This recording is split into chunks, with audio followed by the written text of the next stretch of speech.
सत्संगत जी, प्यार से कहना दान निरंकार जी, मुंह से नहीं, एक एहसास भी, एक अपने पल पल में उसको एक्चुअली महसूस करना भी।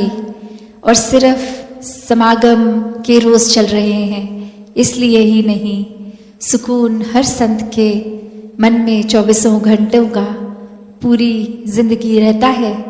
जिस दिन से ये निराकार ये जीवन में आ जाता है, जिस दिन से इसको साक्षात सामने देखते हैं, ये ब्रह्म ज्ञान जीवन में आता है, उसी दिन से ये भक्तिमय सुकून का एक हमारी जर्नी शुरू हो जाती है। अपने जीवन को हम एक अलाइन रख सकते हैं। जीवन को केंद्रित जब इस निराकार पे रखेंगे तो फिर वो छोटे छोटे पहलू भी कितने ही हम आराम से उन पे फोकस कर सकते हैं जीवन के, क्योंकि एक बड़ा दायरा, एक ब्रॉडर विजन ये निराकार ही है। तो सब कुछ जब इसमें शामिल है तो फिर हमारे जीवन के सारे पहलू भी फिर एफर्टलेसली एक बहुत स्मूथ तरीके से सहज में होते रहते हैं। फिर वो चाहे अपने शरीर का ध्यान रखना हो या अपनी बुद्धि को ठीक रखना या किस तरह और भी पहलू में जीवन के हम वो बैलेंस, वो नियंत्रण रख सकते हैं। तो संतों ने हमेशा इस परमात्मा को चुनने का राह दिखाया है। इस परमात्मा के साथ हर पल बिताने का तरीका जी कर सिखाया है। वही तरीका हमें भी, जहाँ इस इंसानी रूप में आए हैं तो ये समय है इसको पूर्णता से जिए। कैसे आज जिक्र हुआ जो हमेशा सेवा, सत्संग, सुमिरन के ऊपर महत्वता, और आज भी संतरों का जिक्र। और सदगुरु बाबा हरदेव सिंह जी महाराज ने अपने विचारों में एक बार जिक्र करते हुए संतरे की परिभाषा इस तरह बताई, संग तरे। जो संतों का संग कर लेते हैं वो तर जाते हैं।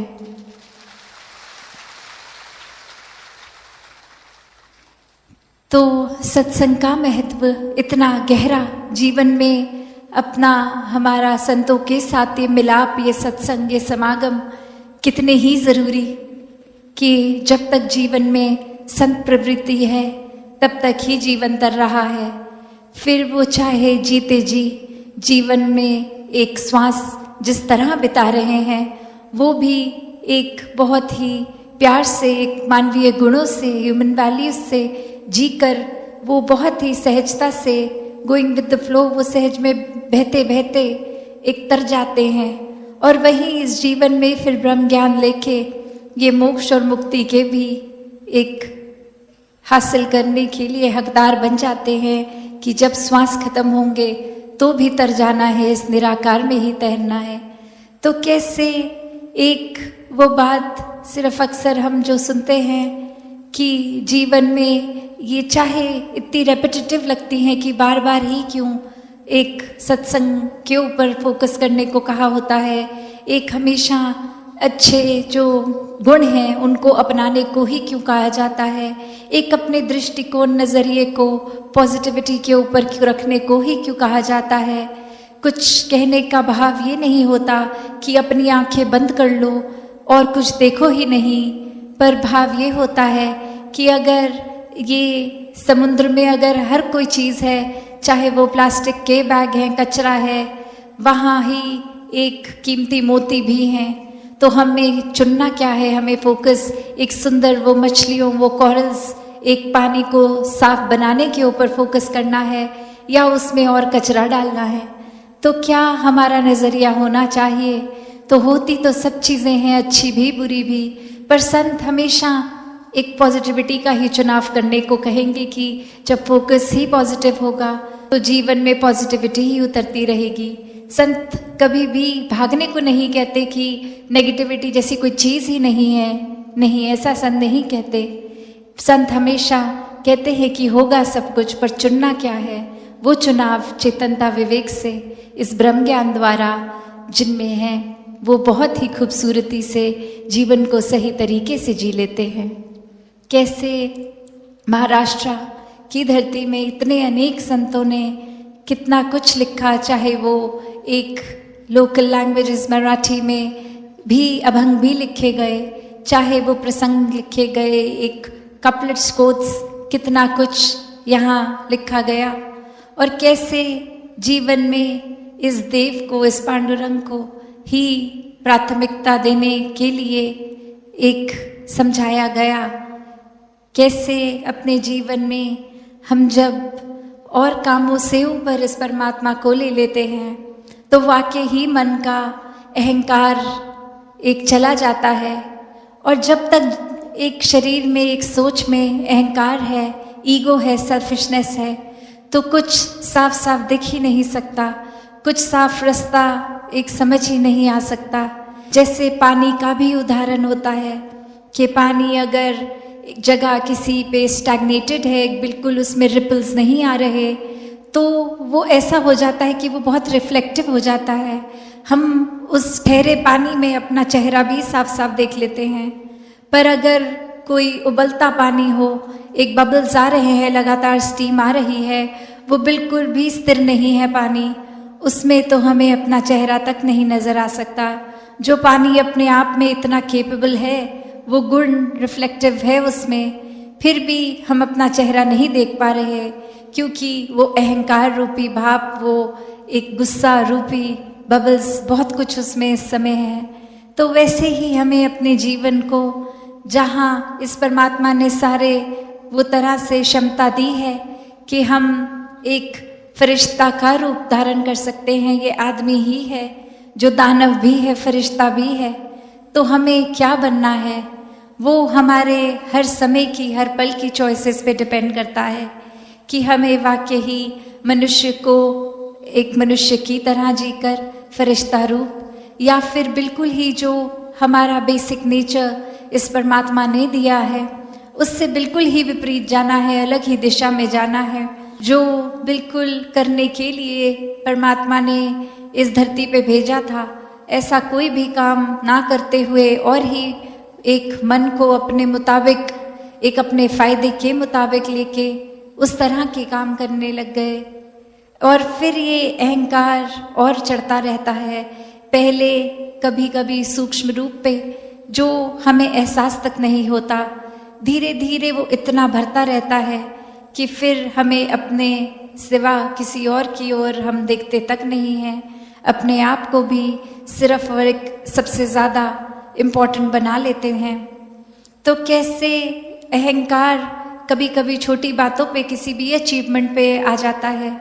जैसे एक कहानी भी है कि एक बार एक स्पोर्ट्स कोच ने बच्चों को बोला कि सुबह सबने शार्प 5 AM गैदर होना है और हम ट्रेनिंग स्टार्ट करेंगे। और इसी तरह वो पूरी टीम उस दिन पहले से ही प्लान कर चुकी होती है कि रात को कोई मूवी देखने जाएंगे, एक डिनर खाएंगे और मस्ती करेंगे। और वो करते करते इतने ही लेट हो जाते हैं सब अपने घरों को जाने कि 3-4 बजे तो सुबह वो अपने घर पे पहुंचते हैं। तो कैसे सुबह 5 बजे ट्रेनिंग पे पहुंचना संभव था, पर उसमें से ही एक बच्चा वो पूरे 5 बजे पहुंच जाता है। और जब कोच पूछते हैं कि बाकी सब कहाँ हैं, इतनी देर हो गई, 5 के 5:30 बज गए हैं, कोई आया क्यों नहीं, तो वहीं वो बच्चा आगे से एक ऐसी बातें शुरू करता है कि वो सब तो आपके ट्रेनिंग के हकदार ही नहीं हैं, आपके टाइम की उनको कदर नहीं है, आपकी बातों को एक नज़रअंदाज कर देते हैं। आपने 5 बजे आने को कहा तो वो आए तक नहीं, आप उनको अब मत कोच कीजिए, आप छोड़ दीजिए। वो अभी बच्चा ऐसा बोलता ही जा रहा था, तो वहीं पे इंटरप्ट करके वो कोच कहता है कि मेरा सवाल क्या था, मेरा क्वेश्चन था कहाँ है। तो बस एक वो 1 वर्ड आंसर कि घर पे है या कहीं और हैं या सोए हैं, जो भी वो उतना ही काफ़ी था।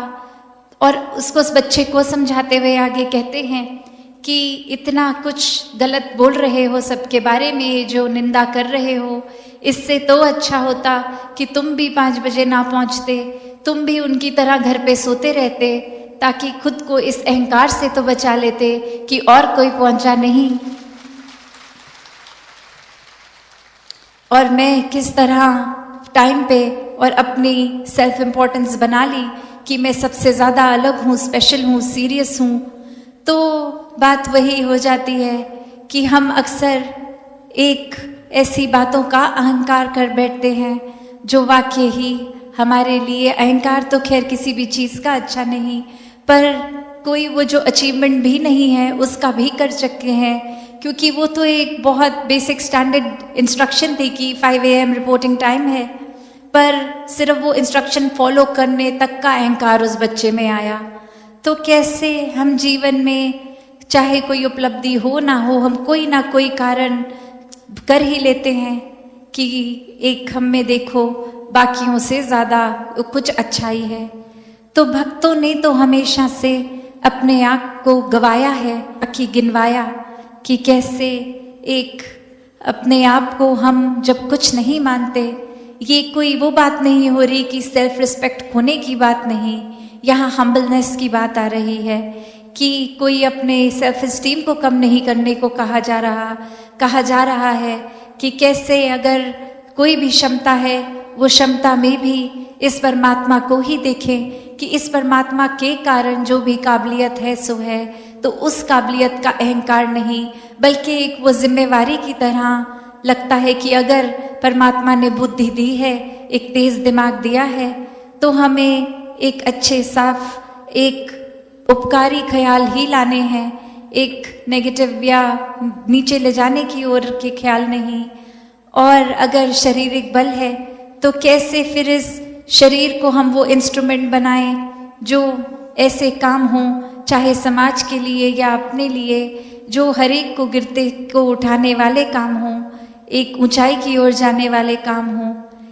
कैसे अगर धन दौलत या कोई भी और चीज़ परमात्मा ने दी है तो उसको भी किस तरह उपयोग करना है, ये एक सदुपयोग का भाव, एक अपने आप को मिटा के कि ये मेरी वजह से नहीं है, ये परमात्मा की कृपा है तो मिला है, तो अब ये जब मिल ही गया है तो इसको कैसे यूज़ करना है।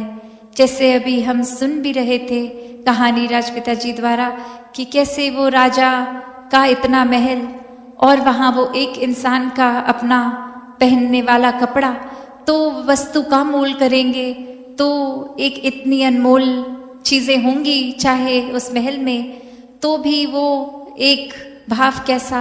और यहाँ एक चाहे अनमोल नहीं भी है वो वस्तु, तो भी उससे इतना लगाव हो गया उस माया रूप में इतना कि एक वो मन से भाव ही बेचैनी के आ गए। तो यहाँ बात सिर्फ भाव की हो रही है, ये सुकून की हो रही है कि ये सुकून कैसे उस अवस्था में भी हो जब एक महल ठीक ठाक है और उस तरह उस समय भी जब इस महल में आग लगी है, तो कैसे ये आग के समय जहाँ चेतनता की भी ज़रूरत होती है, वहाँ अगर अपने मुताबिक चीज़ें ना बचा पाए तो कैसे फिर भी सुकून में रहना है।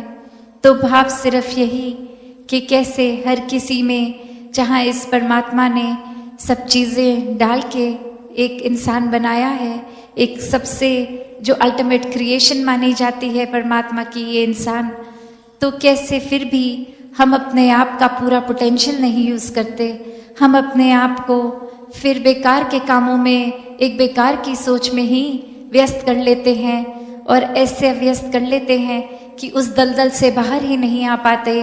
कहाँ वो पल हफ्ते बन जाते हैं, दिन बन जाते हैं, महीने बन जाते हैं, साल बन जाते हैं और फिर वो अपने जीवन के साल ख़त्म हो जाते हैं। तो बस एक छोटे से दायरे में नैरो माइंडेड होकर हर एक के ऊपर उस तरह कि कैसे वो हमारे जितने अच्छे नहीं हैं, उनकी अचीवमेंट्स हमसे कम हैं, अपने आप को ऊंचा औरों को नीचा, ऐसा जीवन, एक दर्द पहुंचाने वाला जीवन जीते चले जाते हैं। और वहीं वो जो मेन काम है इस जीवन में आने का, इस परमात्मा से जुड़ना, स्पिरिचुअल एक अपने आप को करना, इस परमात्मा का ज्ञान, इस निराकार का ज्ञान, ये ब्रह्म ज्ञान लेकर जीवन में एक हमेशा का उजाला लेना, तो उससे वंचित रह जाते हैं। तो संतों ने हमेशा एक चेतनता, ये आवाज़ दी है कि ये जीते जी ही इस ब्रह्म ज्ञान को हासिल करके इस निराकार को जीवन में ले आओ और निराकार को इस तरह जीवन में ले आओ कि किसी भी पल ये ख्यालों से, दिल से, एहसास से दूर ना हो। और ऐसा जीवन जो जी लेते हैं वो चाहे कोई भी युग रहा हो, आज का भी समय, वो संत ही होते हैं। और फिर संत किसी भी परिस्थिति से भागते नहीं हैं। संत कभी भी एस्केपिस्ट नहीं होते हैं। वो अपने घर परिवार, एक जिम्मेवारियों, एक अपने शहर, अपने गांव, अपने कस्बे, अपनी सोसाइटी में रह के, एक गृहस्थ में रह के भक्ति करते हैं। और ये भक्ति करते करते पूरे विश्व का कल्याण करते हैं। अपनी सोच को सीमित ना रखते हुए अपनत्व का भाव, एकत्व का भाव, हार्मनी एंड वननेस का भाव, ऐसे उत्तम भाव, वर्ल्ड विदाउट वॉल्स का भाव, एक दूसरे के दिल तक पहुंचने का भाव, ऐसा ही लेकर, ऐसी सोच, ऐसे भाव हर समय के बना लेते हैं। सिर्फ परमात्मा को दिल में रखकर, एक सेल्फलेस होके हर पल जीते हुए ये भक्ति करते जाते हैं। तो ये समय हम सबके भी हाथ है। हम सब भी बाकी के श्वास ऐसी भक्ति कर सकते हैं जो समर्पित रूप हो, जो सिर्फ और सिर्फ परमात्मा पे केंद्रित हो। और ऐसी भक्ति करके हर कोई अपने जीवन को पूर्णता से जिए। ये भरम, भुलेखे, ये अन्य अंधविश्वास सबसे ऊपर उठ के सिर्फ परमात्मा के प्यार, इसकी लगन की वजह से भक्ति अपने जीवन में की जाए। तो दासी और समय ना लेके बाकी अपने मन के भाव कल आपके चरणों में रख देगी। निरंकारी यूथ सिंपोजियम का आनंद ये युवाओं ने और आज सत्संग के माध्यम से ये हर कोई हर जगह से पहुंचा है। और यही भाव मन में हर एक के कि जीवन में जो भी कोई जिम्मेवारियां हैं उनको बखूबी तो निभाना ही है, पर सबसे पहले परमात्मा का आधार हर चीज में डालना है। तो ही ये जीवन वाकई ही बहुत ही स्मूथली एक चल पाता है। कैसे जीवन में सिर्फ परमात्मा का नाम लेना ही काफी नहीं है। ये निराकार को ब्रह्म ज्ञान द्वारा देखकर जीवन में उतार कर फिर हर पल में अपने आप ही ये एहसास कायम रहता है। तो ये पिछले दिनों भी जो बात आई कि कैसे परमात्मा ने, तो जब हम कहीं पे भी प्रकृति की ओर देखते हैं, ये अगर पहाड़ हैं तो पहाड़ों के अपने गुण हैं, उनका एक अपना फंक्शन है। उसी प्रकार ये नदियों का भी बहना, और कैसे जो गुण पहाड़ के हैं वो नदी के तो नहीं, फिर भी पहाड़ों में भी परमात्मा है, नदी में भी, कण कण में परमात्मा। और यही इतनी सिंपल सी बात अक्सर ये मनुष्यों को समझने में चूक हो जाती है। और यही जाति पाति के फर्क बना लेते हैं मनुष्य कि वो इंसान कहीं और है, कुछ और जैसा दिखता है, वो काम कुछ और करता है, और मेरा रोल कुछ और है, मैं कोई और काम करता हूँ, कहीं और से हूँ, भाषा कुछ और है। तो ये तो अपने आप से ही खुद को बेहतर दूसरे से बना लेता है इंसान। पर बात वही कि परमात्मा की ही रचना, हर मनुष्य में भी परमात्मा, तो कौन ऊंचा कौन नीचा, ये पिछले कुछ दिनों में जो एनवाइस के भी माध्यम से बहुत ही सुंदर रूप से ये बात भी युवाओं ने करने की कि कैसे ये नफरत का कारण हम खुद ही बना लेते हैं, अपने अंदर खुद ही फर्क बना लेते हैं। जबकि ये परमात्मा की रचना तो हर कोई अपने आप में पूरी तरह खूबसूरत, तो नफरत की बात ही कहीं नहीं आती। जैसे अगर कोई फूल है, बेशक अगर उसमें कांटे हैं तो हम फूल से नफरत तो नहीं करेंगे क्योंकि कांटे हैं। वैसे ही अगर हमें किसी की कोई बात नहीं पसंद आ रही या लग रहा है ये हमारे तरह नहीं है, तो ये नफरत वहां भी नहीं आनी चाहिए। और ये कुछ देर की नफरत की बात नहीं हो रही, ये दिल से नफरत मिटाकर प्यार बांटने की ये बात हो रही है। और ये सिर्फ तभी समझ आती है बात जब पहले ये निराकार अपने हिस्से आ जाए ये दर्शन करके, तो फिर ये पता चलता है कि जब ये आत्मा परमात्मा का ही मिलन हो गया है, ये एकत्व बन गया है, तो यही एकत्व ब्रह्मांड के कण कण तक भी बन गया है। और फिर क्या फर्क कि कोई कैसा है कैसा नहीं। तो ये इंसानों ने जो नफरत के कारण खुद बनाए हैं, ये अभी भी जीते जी समय है कि नफरत के कारण खुद ही मिटा दें। ये परमात्मा के संग जो भी हुआ, तो हर एक में परमात्मा का अंश ही नजर आया, सब पूजनीय लगे। तो कैसे समाज में और भी हम कुरीतियों की ओर नजर डालें, तो ये नशे की भी बात जहां होती है, तो ये कोई सिर्फ युवाओं तक सीमित नहीं है ये प्रॉब्लम। ये तो देखा जाए तो समाज में ये नौजवानों क्या उनके माता पिता की जनरेशन या उनसे भी ऊपर ये नजर आता है। अक्सर छोटे छोटे बच्चे भी आके ये बताते हैं, अरदास करते हैं कि घर के बड़े नशे की ओर चल पड़े हैं, वहां ये घर का माहौल बड़े ही खराब कर रहे हैं। तो बात कोई ये नहीं कि कोई प्रॉब्लम युवाओं की है या बड़ों की, ये तो बुद्धि की बात है कि कैसे हमने क्या चुनना है। ये परमात्मा का एहसास हो गया, जीवन में परमात्मा आ गया, तो बुद्धि हमेशा सही चीज ही चुनेगी। ये बात ही एक मन में डाल के एक चीजें तो संसार में सब हैं, अच्छी भी बुरी भी, पर हमें क्या पकड़ना है, हमारी चेतनता क्या है, हमारे लिए क्या फायदा देगी। और ऐसा कोई लालच का फायदा नहीं कि किसी की प्रॉपर्टी या पैसे हड़पने की बात हो रही है। यहाँ अपनी स्पिरिचुअल ग्रोथ और खुद की बेहतरी की बात हो रही है। यहाँ तो फिर कैसे ये चुनाव की बुराइयों को छोड़कर अच्छाइयों की ओर ही जाने की बात, और ये सब अपने आप ही ये समझ आ जाती है जब परमात्मा समझ आ गया, जब परमात्मा जीवन में आके ये प्रेम का नाता बन गया।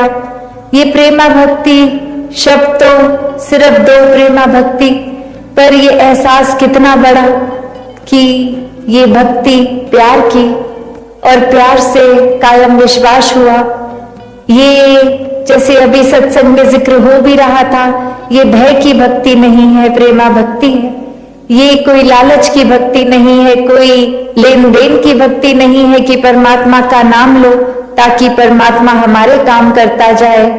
ये परमात्मा तो कोई लालची नहीं है, या फिर ना ही परमात्मा को कुछ ऐसा पड़ा है कि कोई मेरा नाम ले, नहीं। ये तो हमारे ही बेहतरी की बात है कि हम जीवन में भक्ति लाएं, हम जीवन में एक वो अवस्था जो सिर्फ प्यार के ऊपर, ब्रह्म ज्ञान के ऊपर टिकी, तो फिर वाकई ही ये हर एक में प्यार हमें नजर आने लगेगा, क्योंकि हमारे अंदर प्यार है। हमारे अंदर प्यार इसलिए है क्योंकि परमात्मा ही प्यार है, और परमात्मा हर जगह है, हर किसी में है। ये भेदभाव फिर ऊंच नीच के, भाषाओं के नहीं रह जाते। तो बात वही कि अपने आप को अपनी ही नजर में हम इतना बड़ा बनाने की कोशिश में अक्सर ये गलती कर देते हैं कि यहाँ तो अहंकार आया ही, हमारा नुकसान तो हुआ ही कि अपने लिए हमने ऐसी धारणा बना ली कि ये नजर हमारी खुद को इतना सुप्रीम देख रही है कि सब नीचे। पर ऐसी अवस्था में हम अपने गुणों को खोते रहते हैं, हम दूसरों के गुणों से कुछ सीख ही नहीं पाते, क्योंकि लगता है कि हम में जो खूबियां हैं वो और किसी में नहीं, तो हम किसी और से क्या सीखेंगे। तो बात यही कि सीखने वाले तो कण कण से शिक्षा लेते हैं। ये बात समझ जाते हैं कि जब परमात्मा ही इतना ये फॉरगिविंग की कोई गलती है, साथ ही ये मन में बस बख्शवाने के भाव हैं। तो हम क्यों इंसानों को जज करने लगते हैं? हम क्यों हर एक का कैरेक्टर सर्टिफिकेट बनाने में लगते हैं? ये ठीक है, ये गलत है, उसने ये किया, ये बोला। इस इंसान के दिमाग में इस समय ये चल रहा होगा, तभी मुझे टेढ़ी नजर से देख रहा है। ये तो बात खुद के अंदर ही है, कमियां जो हम इधर उधर देख रहे हैं। वरना तो जब ये परमात्मा पूर्ण है, परमात्मा की बनाई रचना भी पूर्ण, सभी के अपने अलग अलग स्वभाव हैं, चाहे तो वो स्वभाव में हम कमियां देखेंगे तो कमियां ही दिखेंगी, खूबियां देखेंगे तो वो ही नजर आएगा। तो सिर्फ ये ही पैरामीटर ये हमने बना दिया कि अगर हमारे जैसा है, हमारे जैसा स्वभाव है तो ये इंसान अच्छा है, वरना तो नहीं। तो ये गलती हमारी है, क्योंकि एक अच्छाइयों को चुनेंगे तो ही हमारे वो नियत में अच्छाई, वो नजर में अच्छाई बनेगी, वो हमारे स्वभाव में अच्छाई बनेगी। तो ऐसी अच्छाई को हर कोई अपने हिस्से में ला सकता है, जो एक टेम्पररी बात नहीं कि मानवीय गुण कुछ टेम्पररी ही टाइम के लिए जीवन में आए, पर ये मानवीय गुण हर समय हर पल में जब हमारे अंदर रहेंगे तो फिर किसी के साथ बनावटी व्यवहार अच्छा नहीं रहेगा। जैसे हैं वैसे ही प्रस्तुत हो जाएंगे किसी के सामने, और उसी में ये अच्छाई का भाव रहेगा, दूसरे का दर्द समझने का, ना कि अपना दर्द समझाने का। अक्सर ऐसी भी बात आ जाती है कि हम मन हल्का करना है, इसकी आड़ में चुगली करने लगते हैं, निंदा करने लगते हैं। किसी एक को तो बोल देते हैं पहले कि ये इंसान ने कुछ ऐसा कहा तो आपसे हम इसलिए बोल रहे हैं कि आप करीबी हो, मन हल्का हो जाएगा। और उस इंसान की जो भी चीज ठीक नहीं लगी सामने रख दी, तो अगर वाकई ही मन हल्का तक बात है तो किसी तक अपने बात शेयर कर ली, वो एक इंसान तक, तो मन हल्का हो जाना चाहिए। पर यहाँ अब नियत की बात आती है। शायद नियत ही ये है कि अलग अलग इंसानों को पकड़ के किसी एक की सारी बुराइयां मन हल्का करने की आड़ में बोलते ही रहें, ये चर्चा करते रहें, देखो वो इंसान ठीक नहीं है, मुझे इतना डांटा, मुझे इतने गलत शब्दों का प्रयोग किया मेरे साथ। और उस इंसान को भी यही बोल रहे हैं कि आपसे मन हल्का कर रहे हैं इसलिए बोल रहे हैं, फिर तीसरे चौथे हर किसी से किसी एक व्यक्ति की ही बुराई करते जा रहे हैं। तो ये तो फिर एक कहाँ की ही समझदारी है, हमारा इसमें क्या ही फायदा होगा कि हर एक की नजर में अपने आप को बेचारा बना भी लिया। तो ठीक है, सब हमें एक अच्छे मन से वो सपोर्ट तो देंगे, पर क्या हमें वो सपोर्ट की जरूरत है भी कि नहीं? क्योंकि यहाँ हमारी नियत सपोर्ट से आगे बढ़ने की बात नहीं कर रही थी, हमारी नियत सिर्फ 10 लोगों के आगे किसी एक की बुराइयां उछाल रही है। तो बात वही कि हम अपने हिस्से क्या ले रहे हैं, क्या चुन रहे हैं, कैसी नियत रख रहे हैं। और यहाँ जहाँ नियत की भी बात है, वहाँ एक्शंस की रिस्पॉन्सिबिलिटी भी, कि ये परमात्मा ने कर्म करने की आजादी दी है, वो कर्मों को नियत ने सबसे पहले संवारना तो है, पर ये फिर उस आड़ में भी कि कुछ कर्म कर दिया, दूसरे को चोट पहुंच गई और फिर बोल दिया कि मेरी नियत तो ठीक जगह थी, ये चोट आप तक अगर पहुंची तो ये समझ लें मेरी नियत ठीक थी। चलो 1-2 बार ऐसे हो गया, पर अगर हर बार हो रहा है तो हम फिर अपने अंदर आत्ममंथन करके देखें कि सिर्फ ये इतना ही बोल के मेरी नियत ठीक थी और एक्शंस दूसरे के साथ गलत कोई हर्टफुल बात कर दी और वहां फिर आड़ नियत का ले लिया कि नियत ठीक थी। तो यहाँ भी जिम्मेवारी अपने कर्मों की उठानी है। नियत हो अच्छी होना बहुत अच्छी बात है, पर उसको करेक्टली अपनी सोच में, शब्दों में, एक्शंस में भी लाना उतनी ही जरूरी बात है।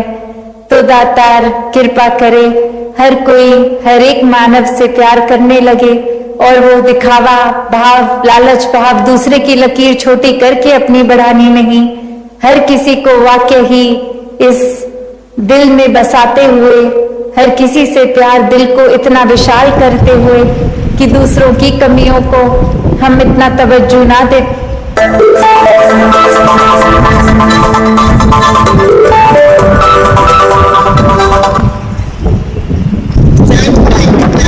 सुधारने के ही रास्ते पे चलें। तो दातार हर किसी पे कृपा करे कि ये सेवा भाव मन में लेकर पूरे संसार के लिए दिल समर्पित होके सभी को आराम देने का भाव रखे।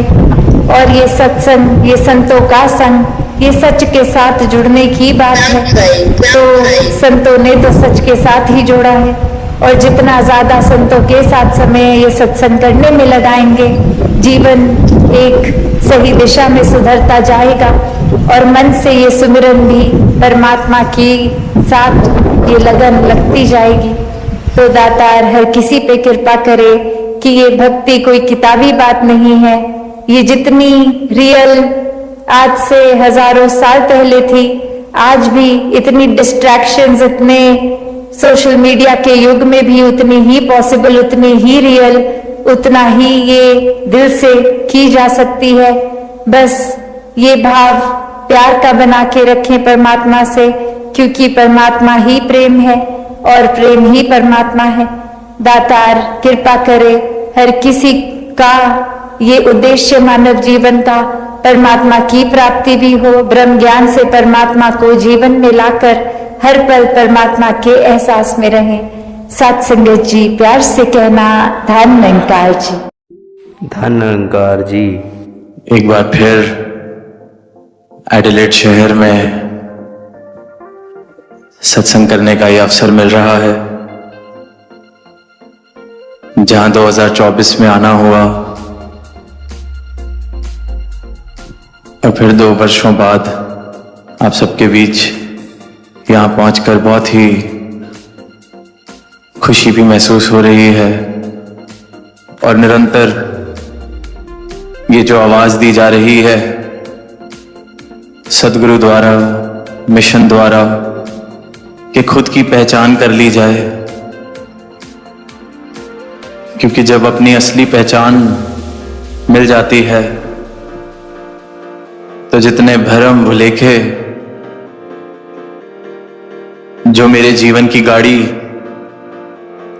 अभी तक चला रहे हैं, उन भरम भुलेखों से मैं निजात पा लेता हूं। The moment my true identity is revealed to me, the moment I realize who really am I, the moment this enlightenment dawns upon me, is the moment when I begin to start living with the truth. I've said it in the past that people talk about selfishness as being something wrong. अक्सर हमने सुना है कि स्वार्थी होना गलत है। तो कुछ समय पहले दास ने भाव रखे आज, क्योंकि जिक्र स्वयं की पहचान के ऊपर चल रहा है, तो वही बात याद आ रही है कि स्वार्थ, सेल्फिशनेस, इसको क्योंकि समझा ही नहीं गया इसलिए गलत है। We haven't really understood what selfishness is, hence it is wrong. जिसने स्वयं का अर्थ जान लिया वो सही मायनों में स्वार्थी हुआ। The one who has realized his or her own true self is selfish. And when I realize that I'm not this limited existence, I'm not this identity, I'm not this body, I'm not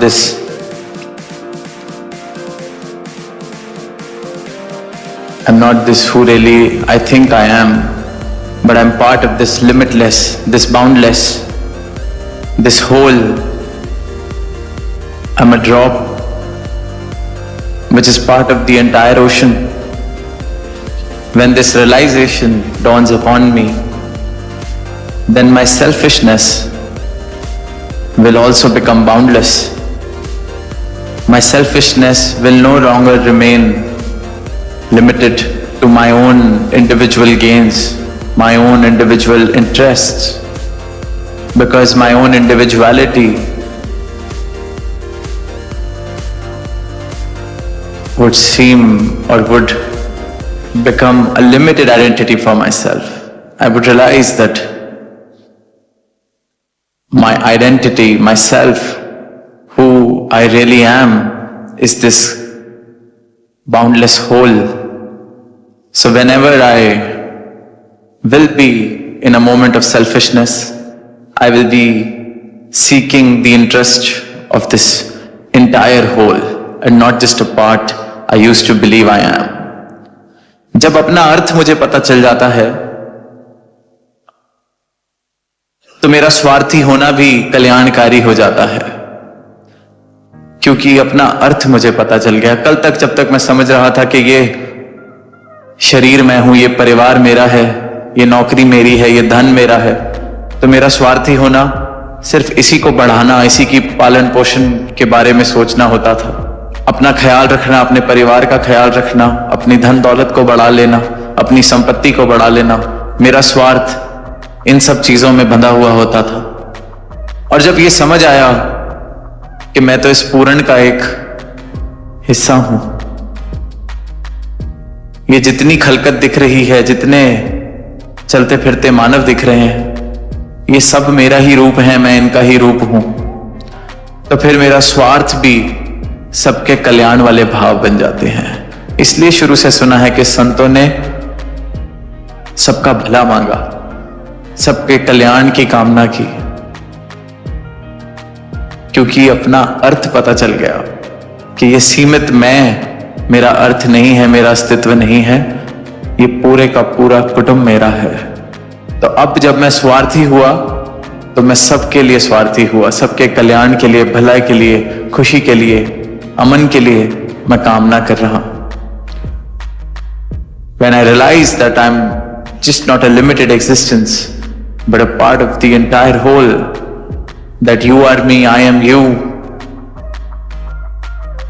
then my selfishness will be a call for peace for everyone that is existing, because I cannot be at peace unless you are at peace. I cannot be in a state of bliss unless you are in a state of bliss. तो इसलिए संतों ने सबके ही भले की कामना की। We have seen saints and sages, they've only prayed for peace for all, love for all, respect for all, a world which is a family, one family, where only love is the foundation. And that prayer, that call, that want, that desire for a world without walls, for a world, for a family to have its foundation rooted in love, this desire, this prayer comes from the realization that we all are one, the realization of oneness, that I am not separate, I am not an entity living in isolation. We are all part of this one. And once we realize this one, we see the oneness that connects each other. But humanity, as we see, is living far, far away from this simple truth. We no longer care for this truth. We no longer have the desire to know this truth. We are happy with the identity, with the self that we believe ourselves to be. I'm happy being a Hindu, I'm happy being a Muslim, I'm happy being a Christian, I'm happy being an Australian, I'm happy being an Indian. But nobody is going beyond those labels, those stamps, and trying to reach to to the point where we all are one. God's own creation, humans, इको नूर है सब दे अंदर। हम खुश हैं हिंदू बनने में, मुसलमान बनने में, सिख बनने में, ईसाई बनने में, पहचान नहीं है। हम स्वार्थी भी ठीक से नहीं हो पा रहे। ठीक से स्वार्थी जो हो गया वो भी ज्ञानी हो जाता है, क्योंकि अपने आप को जान लेता है। पीछे एक दुनिया के हालात देखते हुए कहीं पढ़ने को मिला कि सफर में चंद लोग जा रहे थे तो आपस में बात चल पड़ी। सब बताने लगे, मैं हिंदू हूं, इस शहर से आता हूं, मैं मुस्लिम हूं, किसी ने कहा मैं ईसाई हूं। अपनी अपनी इंट्रोडक्शन सब दे रहे थे। तो सामने से एक यात्री कहता है कि मैं तो नास्तिक हूं। तो सारे बोलते हैं हिंदू नास्तिक है या मुसलमान नास्तिक है? There was a group of people traveling together and they were introducing themselves. One said that I'm a Hindu, the other said I'm a Christian, and so on and so forth. And one of them said that I'm an atheist. And the question that he was asked was that are you a Hindu atheist or a Muslim atheist or a Sikh atheist or a Christian atheist? वहां भी जिसने त्याग दिया इस भगवान को, वहां पे भी कि बेशक भगवान को त्याग दे, पर मेरा वाला है या इसके वाला है? इंसान बंध चुका है इस जाल में। बाहर आना कठिन होता जा रहा है। नफरतें जन्म ले रही हैं, बिना किसी की मेहनत किए नफरतें जन्म लेती जा रही हैं। छोटी छोटी ये जो बातें, छोटे छोटे ऐसे कंडीशनिंग्स किस प्रकार हमारे जीवन पर जोर डालते हैं, किस प्रकार हमारे जीवन को चलाते हैं, हमें इस बात का एहसास भी नहीं हो पाता है। These conditionings have driven humanity to a point where a peaceful world seems like a distant dream. We see how the recent events affecting the entire global community, and despite that, there's no relief. This is where we are heading. And although a lot of us may say that we don't have any say in those geopolitical matters, but we have a say in the world that we create for ourselves. वो जो युद्ध चल रहा है, वहां जंग रुकेगी कि नहीं, शायद वो मुकाम मेरा नहीं है, शायद वो डिसीजन लेने की मुकाम पर मैं नहीं बैठा हुआ, पर मेरे जीवन में युद्ध चलेगा या शांति होगी, मेरी जो दुनिया है उसमें युद्ध होगा या शांति होगी, इसका डिसीजन, इसका चुनाव, इसका फैसला सिर्फ और सिर्फ मेरा है। Whether the world that I create for myself will be a world full of peace and love, or war and hatred, and that war isn't happening on a battlefield far away. It is happening every moment, every day, in my own head, in my own heart.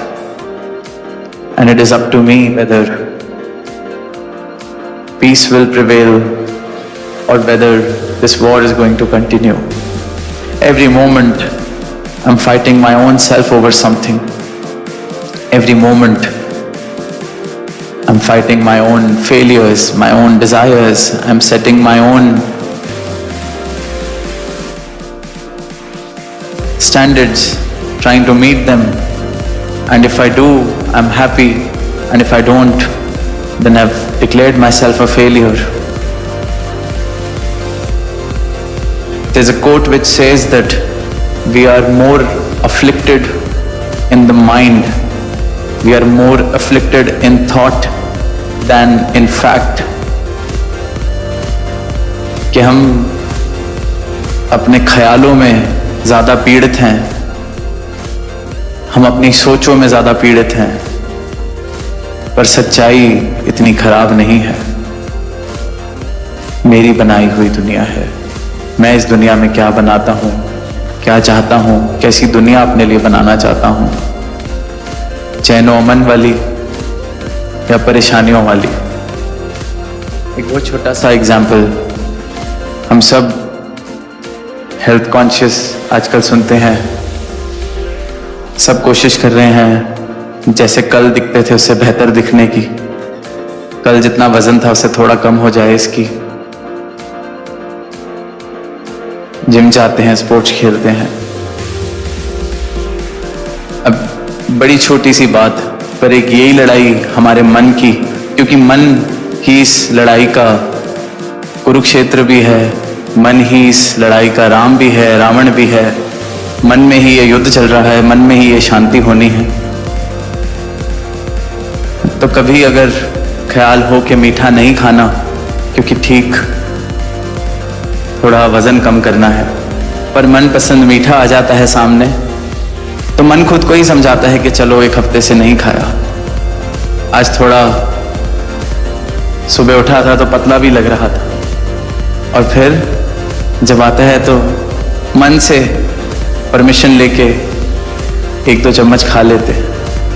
अब मन को permission देने वाला भी मैंने बनाया, मन से परमिशन भी मैंने ली, और मन से परमिशन लेके 2 चम्मच भी मैंने खा लिए।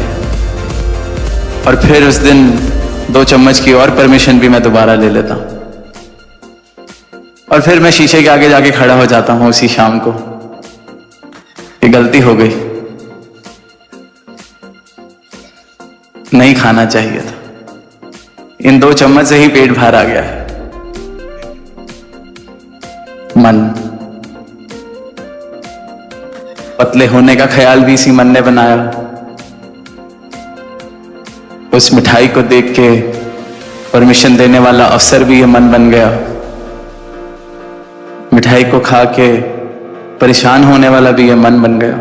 एक छोटी सी, सिर्फ छोटी सी बात जो रोज घटती है हमारे साथ, वहां पर भी एक युद्ध है, अपने ही बनाए हुए बातों का, अपने ही बनाए हुए नियमों का, अपने ही बनाई हुई सच्चाइयों का, अपनी ही बनाई हुई दुनिया का। संत भक्त सिर्फ और सिर्फ जागृत कर रहे हैं, ये मन मैं नहीं हूं, ये मन मेरा अस्तित्व नहीं है। I am not this mind, my existence is not this body, this mind. I am this limitless, I am this boundless. इस निरंकार का मैं अंश हूं। ये खेल एक चल रहा है, इस खेल को खेल की तरह खेल जाएं, इस खेल को खेल की तरह देख लें, तो जीवन सुंदर बनता चला जाता है। The moment I realize who really am I, the way I live, the way I see this world changes entirely. And this is not a thing of scriptures of the past or of mythology. It can happen right here, right now, for anyone who seeks this truth has the potential to realize this truth. How I often say that every seed has the potential to become a tree. Every seed comes into the world with the potential to become a tree.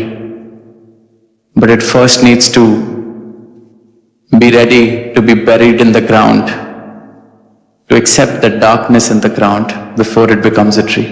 Surrender itself. And so does every being has the potential to be divine. Every human has the potential to be divine.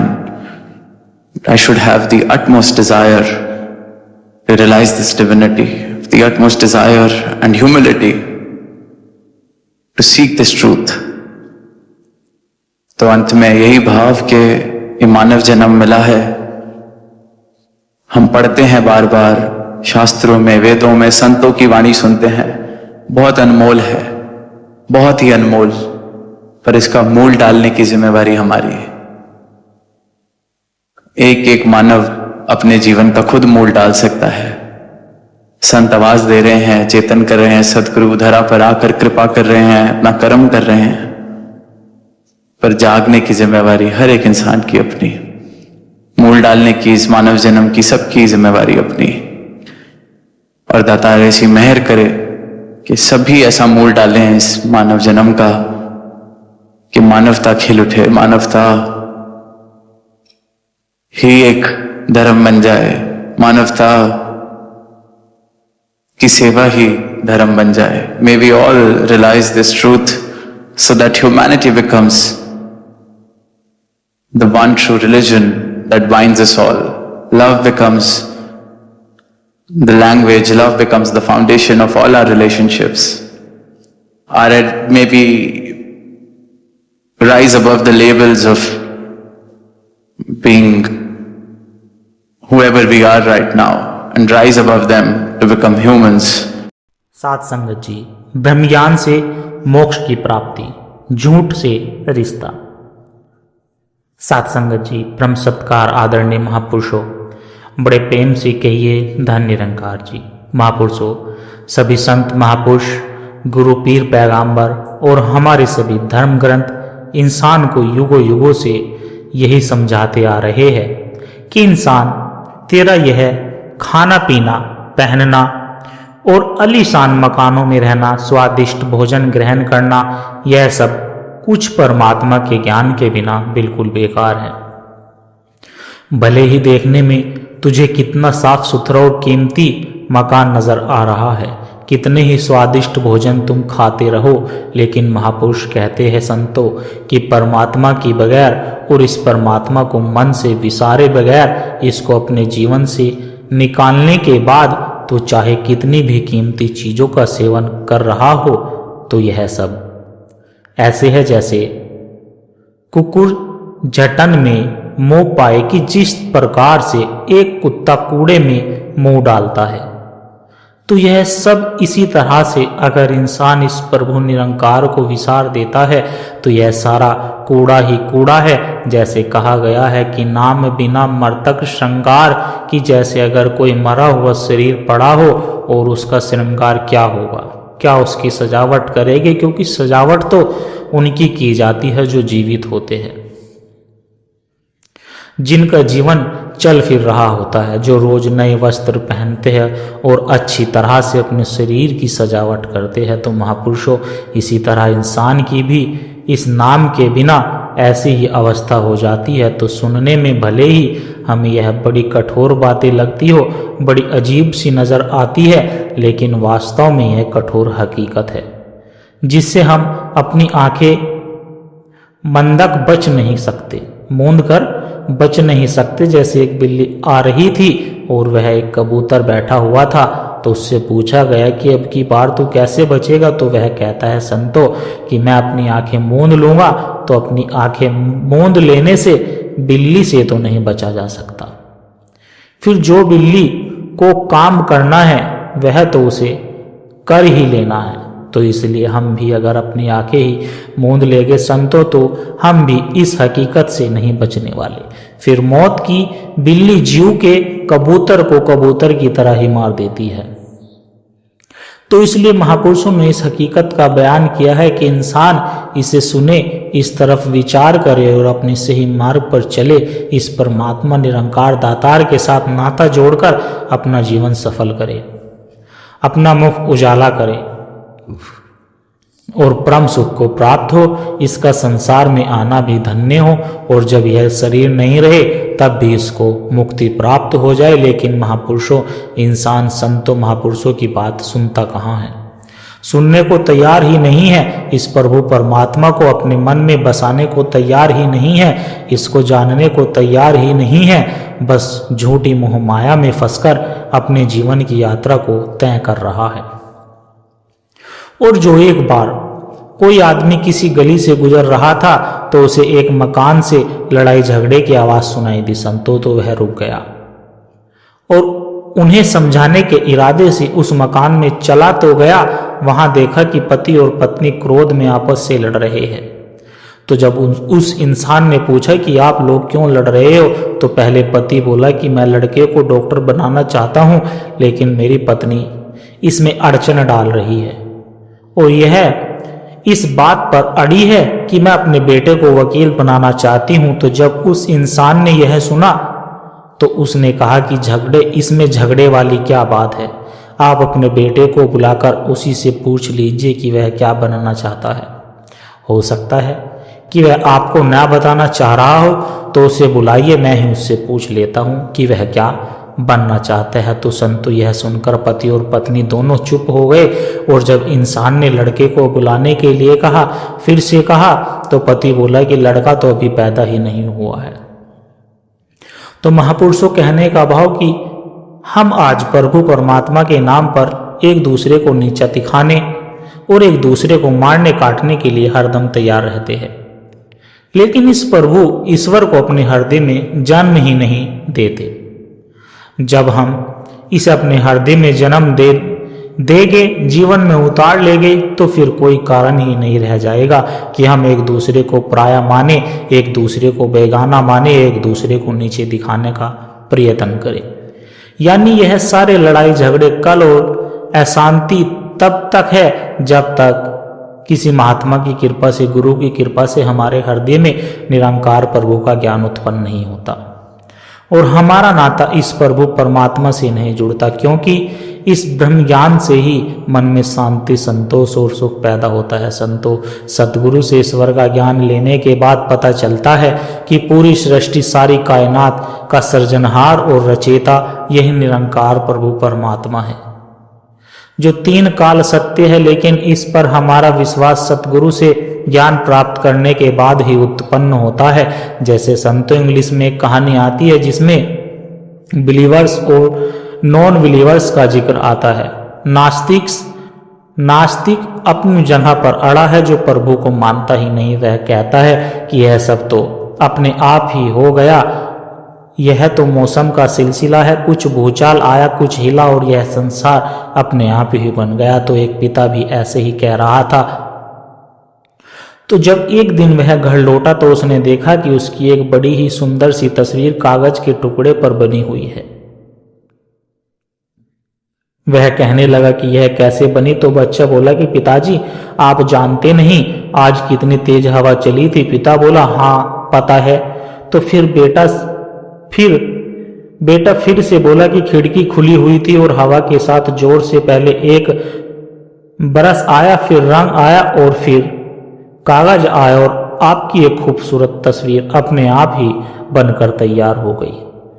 तो संतो उसके बाद पिता कहने लगा कि तू मुझे मूर्ख समझ रहा है, तू अभी छोटा सा बच्चा है और झूठी बात कहकर मुझे बहकाने की कोशिश करता है। भला इतनी सुंदर तस्वीर अपने आप कैसे बन सकती है। तो संतो फिर बेटे ने जवाब दिया कि पिताजी आप ही तो कहते हैं कि ये सारी सृष्टि, यह इंसान, यह सब कुछ अपने आप ही बन गए हैं। तो जब इतनी बड़ी बड़ी चीजें अपने आप बन गई तो यह मामूली सी आपकी तस्वीर अपने आप क्यों नहीं बन सकती। तो महापुरुषों उस पिता के पास अपने बच्चे की इस बात का कोई भी उत्तर नहीं था, कोई भी जवाब नहीं था और उसके बाद वह नास्तिक से आस्तिक हो गया। वह परमात्मा के अस्तित्व को मानने लगा। तो इसलिए संत महात्मा इंसान को समझाते हैं संतों कि इस ईश्वर प्रभु परमात्मा को जानना और इसकी पहचान करना इंसान के लिए बहुत ही आवश्यक है। लेकिन इस मालिक, इस प्रभु को हमने आखिर दर्जा दे रखा है। दुनिया के सारे कामों की जो लंबी लिस्ट है उनमें सबसे आखिरी नंबर पर इस प्रभु परमात्मा की भक्ति को ही हमने दर्जा दे रखा है। इसी से तो सारे सुख और आनंद प्राप्त होते हैं और इसी तक पहुंचने में हम उस लंबी लिस्ट में उलझ जाते हैं। लेकिन संतो जब तक हम इस तक नहीं पहुंच जाते तब तक हमारे मन में जो भटकन है, मन में जो परेशानियां हैं वे इसी तरह बनी रहेगी। आज का मानव बगैर किसी बात की गहराई तक जाए बिना जैसा सुनता है उसी पर यकीन कर लेता है। जैसे एक इंसान को किसी ने कह दिया कि कुत्ता तेरा कान काट ले गया तो इंसान भागा जा रहा है उसको आगे एक और आदमी ने पूछ लिया कि क्या बात हो गई, आप कुत्ते के पीछे क्यों भागते जा रहे हो, क्या वह किसी को काट कर आया है? तो वह कहने लगा, नहीं नहीं, कुत्ता मेरा कान ले गया है। संतो फिर आगे एक और इंसान उसको मिला, उसने भी उसको रोका और कहा कि क्यों भाग रहे हो, क्या यह आपका कुत्ता है और क्या आपको इसे पकड़ना, क्या आप इसे पकड़ने जा रहे हो? तो वह कहने लगा कि नहीं, यह कुत्ता मेरा कान काट कर ले गया। तो उस इंसान ने उसकी बाजू से पकड़ लिया और रोक लिया और रोककर उसको कहा कि पहले मेरी बात सुन तू जरा, अपने हाथ अपने कानों पर तो लगा, कहां कुत्ता तेरा कान काट कर ले गया? तो संत जब उसने कानों को हाथ लगाया तो कान तो वहीं थे, कुत्ते ने तो कोई भी कान नहीं काटा था। तो उस इंसान ने कहा, ओहो ओहो, मुझे तो 2-3 आदमियों ने कहा कि कुत्ता तेरा कान काट कर ले गया है और मैं तो इसलिए इसके पीछे भाग रहा था। तो महापुरुषों, जब उस इंसान ने सोचा तभी तो उस इंसान को पता चला कि मैं तो बेकार में ही दौड़ लगा रहा था। तो इसी प्रकार से ही इंसान को भी सोचना चाहिए कि जहां बिजनेस या सर्विस का सवाल होता है तो वहां तो इंसान उसकी तह तक जाने की कोशिश करता है, लेकिन जहां पर धर्म का सवाल आता है, जहां पर इस प्रभु परमात्मा की भक्ति का सवाल आता है, वहां पर इंसान अपनी शुद्ध बुद्ध खो बैठता है। क्योंकि इंसान माया की भ्रांति का यकीन कर लेता है, हकीकत को जानता नहीं, और जितनी धन दौलत इंसान इकट्ठा कर रहा है आखिर में उनका कोई भी मोल नहीं है। क्योंकि इस प्रभु की दरगाह में केवल एक ही बात पूछी जानी है कि जिस काम के लिए संसार में तू गया था, तूने वह काम किया कि नहीं किया। बाकी चीजें जिनको तू महत्ता देता है उनकी अंत में कोई कीमत नहीं पड़ने वाली। इस प्रभु की प्राप्ति के लिए इंसान तुझे कहा गया है।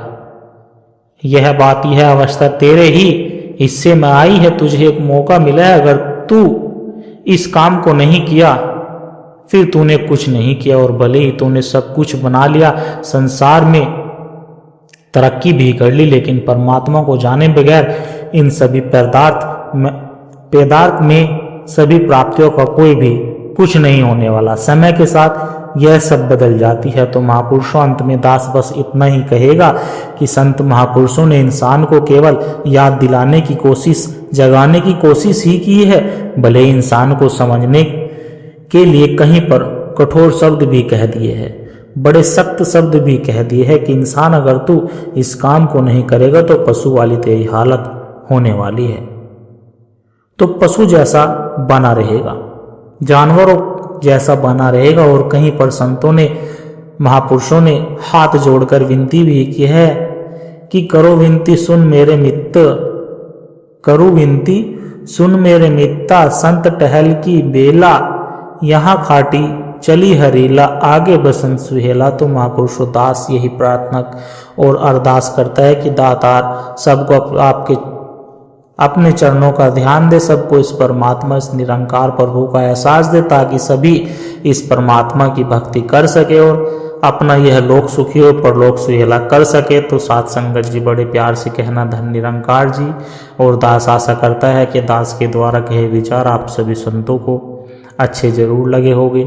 अगर अच्छे लगे हो तो वीडियो को लाइक करें, शेयर करें, कमेंट बॉक्स में धन निरंकार जी लिखकर अपने विचार साझा जरूर करें, और संतों दास के चैनल को भी सब्सक्राइब जरूर कर ले।